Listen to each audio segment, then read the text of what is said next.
there was ban on me. They banned me from the industry. Baahubali shooting కు break పడింది. మరి అంత expectations కి అంత ఇది లేదు. క్లైమాక్స్ ఒకటే బాగుంది, సినిమా అంత బాలేదు. పరమ చెత్తగా ఉంది సార్. మొదటిగా బాగుంది సార్ బాహుబలి కన్నా. ఇలాంటి ఎన్నో స్ట్రగల్స్ ని ఫేస్ చేసిన తర్వాత బాహుబలి ఇండియన్ సినిమా ప్రైడ్ అయింది. బట్ ఈ సక్సెస్ గురించి మీలో చాలా మంది తెలియని విషయాలు కూడా ఉన్నాయి. వాటి ఈ వీడియోలో డిస్కస్ చేద్దాం. లైక్ రాజమౌళి గారిని ఇండస్ట్రీ నుంచి బ్యాన్ చేయడానికి రీజన్ ఏంటి, అప్పట్లో వాడిన హెవీ VFX టోటల్ కాస్ట్ ఎంత, అండ్ ఇందులో ఓన్లీ అనుష్క గారి కోసం ఎంత ఖర్చు చేశారు, ఇలాంటి ఒక విజువల్ పీస్ సినిమాలో టఫెస్ట్ షాట్ ఏంటి, అండ్ మెయిన్లీ అసలు పార్ట్ 2 ట్రెండ్ బాహుబలి స్టార్ట్ చేసిందా. 2012 లో ఈగ సినిమా తీసిన తర్వాత రాజమౌళి గారు ఒక లార్జ్ స్కేల్ ఫిల్మ్ చేయాలనుకున్నారు. బట్ ఆయనకి మహాభారతం చేయాలని ఒక డ్రీమ్ ఉంది కాబట్టి అలాంటి ఒక ఫోక్లోర్ లేదా మైథాలజికల్ టైప్ ఫిల్మ్ చేయాలని ఫిక్స్ అయ్యారు. సో ఇక్కడ ఒక చిన్న క్లారిఫికేషన్, రీసెంట్ గా వైరల్ అవుతున్న ఒక విషయం ఏంటంటే Baahubali movie first choice Hrithik Roshan అని. కానీ యాక్చువల్ గా రాజమౌళి గారు చాలా సార్లు చెప్పారు, స్క్రిప్ట్ కూడా రెడీ అవ్వక ముందే ప్రభాస్ గారు సినిమాలో ఫిక్స్ అయిపోయారు. Still rumours and PR games నడుస్తూనే ఉంటాయి అనుకోండి.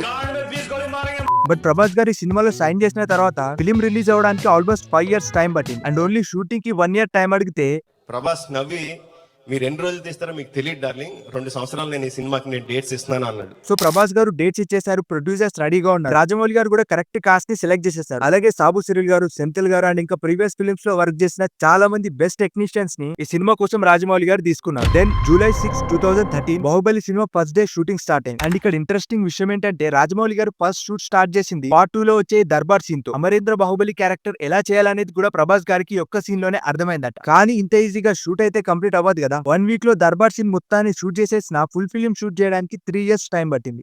ఊహిస్తేనే భయంకరంగా ఉంది. ఈ 3 years టైంలో సినిమా అవ్వదేమో అనుకుని రాజమౌళి గారే ఆపేద్దాం అనుకునే సిచ్యువేషన్ కూడా వచ్చింది. సో ఒకసారి మనం మేకింగ్ లో జరిగిన స్ట్రగుల్స్ గురించి మాట్లాడుకునే ముందు సినిమా బడ్జెట్ ఎంత అని ఒకసారి చెక్ చేస్తే 120 crores అని ఉంది. ఇదప్పటి ఇండస్ట్రీ హిట్ మగధీర బడ్జెట్ కి 40 crores ఎక్స్ట్రా అంట. అండ్ ఇంత బడ్జెట్ అవ్వడానికి రీజన్ ఇండోర్ లొకేషన్స్ లో ఎక్కువగా షూట్ చేయడం, VFX పైన ఎక్కువగా డిపెండ్ అవ్వడం. కానీ దానికి main reason first time outdoor locations లో షూట్ స్టార్ట్ చేసినప్పుడు అది ఓన్లీ మేకింగ్ వీడియోకి మాత్రమే యూజ్ అయింది. అంటే ప్రభాస్ గారు లాంటి ఒక స్టార్ తో అవుట్డోర్ లొకేషన్ లో అంత ఈజీగా షూట్ చేయలేం కదా. అందుకే సినిమాని ఇండోర్ లొకేషన్ లో ఎక్కువగా షూట్ చేయడం వల్ల VFX ఎక్కువగా వాడాల్సి వచ్చింది. అండ్ గైస్ మీకు తెలియాల్సిన ఇంకో ఇంట్రెస్టింగ్ విషయం ఏంటంటే Baahubali the beginning total shooting 380 days లో జరిగింది. అందులో 109 days వాటర్ ఫాల్ సీక్వెన్స్ కి, 120 days ఓన్లీ వార్ సీక్వెన్స్ కి అయిందంట. అండ్ ఇంకో క్లారిఫికేషన్ గైస్, ఇది లయన్ కింగ్ కాపీ అని, జయం మందిర కాపీ అని కూడా చాలా సార్లు విన్నాం. బట్ ప్యాటర్న్స్ అండ్ కొన్ని సీన్స్ సేమ్ ఉన్నా సినిమా మాత్రం ఒరిజినల్ వర్క్. అండ్ ఈ సినిమా VFX కోసం మొత్తం 16 స్టూడియోస్ పనిచేశాయి. అందులో 50% పైన VFX Hyderabad based company Makuta VFX చేసింది. మనం చూసిన large waterfall sequence, temples, extended places అన్ని వీల్ చేస్తున్నవే. దీనికి మాత్రమే 85 crores ఖర్చు అయిందంట. అండ్ బాహుబలి పార్ట్ 2 లో అనుష్క గారికి హెల్త్ ఇష్యూస్ నుండి లావ్ అవడం వల్ల స్లిమ్ గా చూపించడానికి రెడ్ చిల్లీస్ వాళ్ళతో కలిసి 2 crores ఖర్చు చేశారు. ఇంకా వీటితో పాటు ప్రొడక్షన్ కాస్ట్ ఇంకా పెరగడానికి వన్ ఆఫ్ ది రీజన్ ఈ హై స్కేల్ సీక్వెన్సెస్. అంటే పర్ఫెక్ట్ గా సీన్ లో అన్ని జరగడానికి రాజమౌళి గారు అండ్ వాళ్ళ టీం చాలా రిహర్సల్స్ చేశారంట. సో ప్రాక్టీస్ లోనే చాలా వరకు ప్రొడక్షన్ టైం అనేది పెరిగిపోయి మెయింటెనెన్స్, ఫుడ్ వీటన్నిటికి బడ్జెట్ కూడా ఎక్స్ట్రా అయింది. బట్ గైస్ సినిమా ఇంత బాగా రావడానికి రీజన్ రాజమౌళి గారి ఓపెన్ మైండెడ్ నేచర్ కూడా. ఎగ్జాంపుల్ ఈ సీన్ లో రానా స్టాచ్యూ యాజ్ ఇట్ ఈస్ పడాలని రాజమౌళి గారు అన్నారు. ఇప్పుడు అక్కడ ఉన్న ఒక VFX ఆర్టిస్ట్ చెప్పాడంట రానా హెడ్ బ్రేక్ చేసి అది పడేలా చేద్దామని. అండ్ అతను ఇదంతా రాజమౌళి గారికి చెప్పేటప్పుడు Rana just went behind me and said,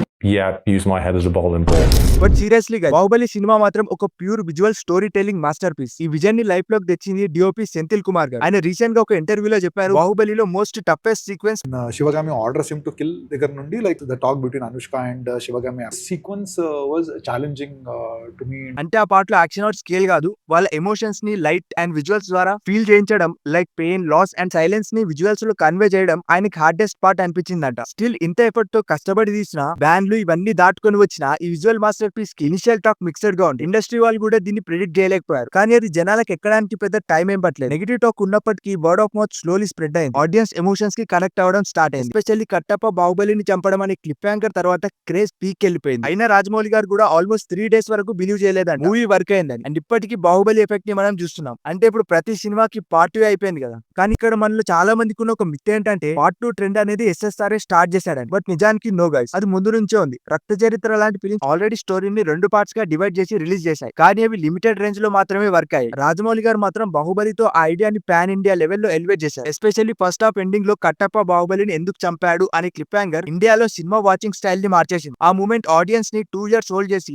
part 2 ని రికార్డ్ రికార్డ్ బ్రేకింగ్ హిట్ చేసింది. So part 1 part 2 trend already ఉండేది, బట్ బాహుబలి దాని emotion, scale and pay of తో నేషనల్ ఫినామినాగా మార్చింది. అండ్ ఇలా ఇండియన్ సినిమాని అప్లిఫ్ట్ చేసిన బాహుబలి కోసం రాజమౌళి గారు ఇండస్ట్రీ బ్యాన్ ని కూడా ప్లేస్ చేశారు. ఇలా చాలా మందికి తెలిసి ఉండదు, అంటే నాకు ఈ వీడియో చేసేటప్పుడే తెలిసింది. బాహుబలి పార్ట్ 1 షూటింగ్ టైమ్ లో రాజమౌళి గారిని ఇండస్ట్రీ నుంచి బ్యాన్ చేశారు. అసలు యాక్చువల్ గా ఏమైందంటే బాహుబలి టీం కాస్ట్ కట్ చేయడానికి చాలా స్మార్ట్ గా అందరూ స్మాల్ హోటల్స్ లో స్టే చేస్తూ జూనియర్ ఆర్టిస్ట్ నుంచి స్టార్స్ వరకు ఓన్లీ వెజిటేరియన్ ఫుడ్ తింటూ అన్నెసెసరీ లగ్జరీ అవాయిడ్ చేస్తూ వార్ సీన్స్ లో కాస్ట్లీ ఫైటర్స్ ని కాకుండా వైజాగ్ బాడీ బిల్డర్స్ ని పెడుతూ సింపుల్ లివింగ్ స్మార్ట్ ప్లానింగ్ తో ఓవర్ బడ్జెట్ కాకుండా సినిమాని మేనేజ్ చేస్తున్నారు. సో ఇలాంటప్పుడు షూటింగ్ స్టాప్ చేయడం అనేది చాలా కష్టం, లేదంటే మళ్ళీ బడ్జెట్ పెరిగిపోతుంది. సో ఈ బడ్జెట్ ని సేవ్ చేసుకునే ప్రాసెస్ లోనే ఫిల్మ్ ఫెడరేషన్ స్ట్రైక్ వల్ల షూట్ స్టాప్ చేయమని ఆర్డర్ వచ్చింది. బట్ రాజమౌళి గారు స్టాప్ చేయలేదు. రీజన్ సింపుల్, సెట్స్ రెడీగా ఉన్నాయి, పర్ డే కాస్ట్ లాక్స్ లో ఉంది అండ్ డిలే అంటే హ్యూజ్ లాస్. సో ఆయన నాన్ ఫెడరేషన్ వర్కర్స్ ని ఆల్టర్నేటివ్ గా హైర్ చేసి షూట్ కంటిన్యూ చేశారు. దాని వల్ల ఫెడరేషన్ బ్యాన్ అనౌన్స్ చేశారు as he went against they rule అని. కానీ ఆ ఆల్టర్నేటివ్ మెథడ్ తో టీమ్ కి కాస్ట్ సేవ్ అయింది, కొత్త వాళ్ళని పెట్టుకున్నారు కాబట్టి. And later federation ban cancel చేసి ఇష్యూ సాల్వ్ చేసింది అనుకోండి. బట్ ఇంత స్ట్రగుల్ చేశారు కాబట్టి బాహుబలి ఇంపాక్ట్ పాన్ ఇండియా హిస్టరీలో ఒక టర్నింగ్ పాయింట్ అయింది. పాన్ ఇండియా కాన్సెప్ట్ రావడం and VFX scale, production value, story telling అన్ని నేషనల్ లెవెల్లో డిస్కస్ అవ్వడం రీజనల్ సినిమాకి చాలా ప్లస్ అయింది. ఆ వేవ్ తోనే KGF, పుష్ప,